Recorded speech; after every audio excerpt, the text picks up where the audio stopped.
Hey guys, JMN here, welcome to my video. Today we talk about the soundtrack for the recently released documentary VRX. The movie follows the story of the legendary band X Japan and their bandleader Yoshiki. X Japan were formed by songwriter Yoshiki and lead vocalist Toshi as a heavy metal band in 1982. In the late 80s to early 90s they became the grandfathers of the so-called visual kei scene, which is popular until today. Their career had many ups and downs, including their disbandment in 1997, the death of the iconic guitarist Hyde in 1998, and the suicide of their criminally charged ex-bassist Taichi in 2011. Over the years, X Japan achieved worldwide success and sold millions of records. Following their reunion in 2007, they released 3 singles and announced a new studio album. VRX is Yoshiki's attempt to visualize their dramatic story and explaining the strong ties between their lives,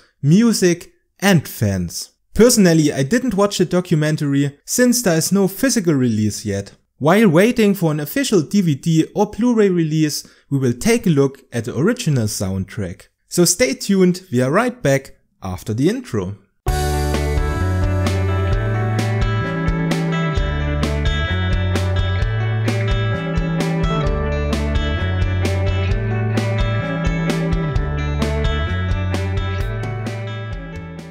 As always, we will start with the general informations.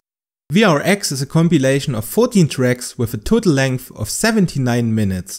Most of the tracks were previously released on studio albums and live recordings like The Last Live or X Japan Returns. La Venus acoustic version and Without You Unplugged were exclusively recorded for this album. The soundtrack was globally released on the 3rd of March. The Western version was distributed by Legacy Recordings, a subdivision of Sony Music. Meanwhile, Sony Music Japan released the Japanese version with the 2 live bonus tracks Rusty Nail and Forever Love.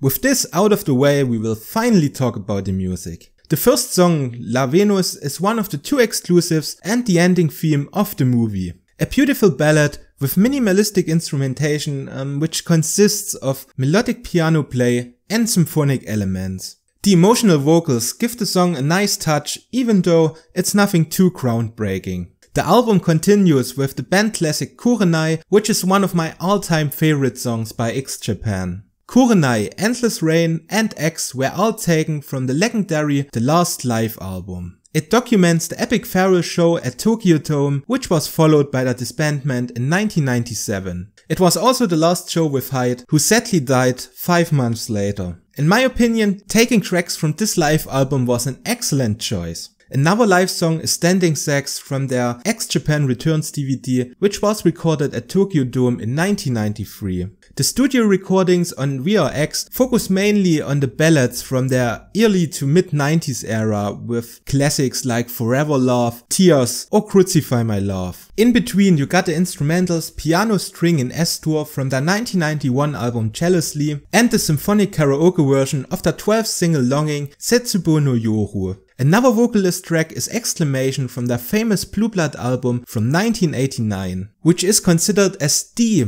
best X Japan album by many fans. Fans of hard rock and electronic guitars get the title track of their last album Dahlia from 1996 and the 3rd part of their monumental and progressive 30-minute masterpiece The Art of Life. VRX ends with a last farewell to their deceased guitarist Hyde. Without You is a heartbreaking ballad which was exclusively recorded for this soundtrack. X Japan fans know the song from many live shows, but this is the first official studio recording. All in all, this compilation is focused on the soft and melodic side of X Japan. This shouldn't be too surprising since the movie follows the dramatic story of Yoshiki and his band, which had a lot of unexpected turns and tragic moments. There are many essential tracks like Kurenai, Forever Love or The Art of Life, but personally I expected a few more tracks from the heavy metal era. For example, they could have remastered the original I'll Kill You single from 1985, which is a very important document for their musical career.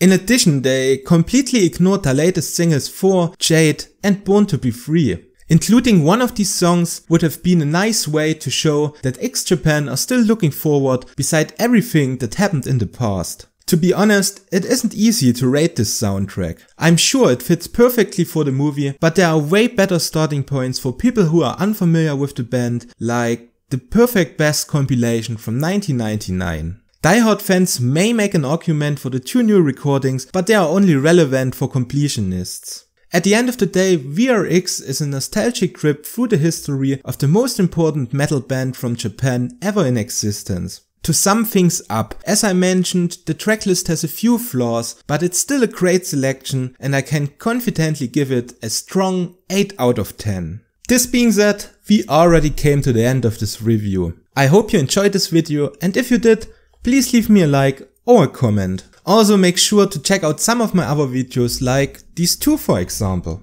As always, for more content about Japanese music, you can subscribe to this channel or follow me on Twitter. Also, I just opened a new Facebook account, so make sure to check it out too. So all left to say is thanks again for watching and have a great day.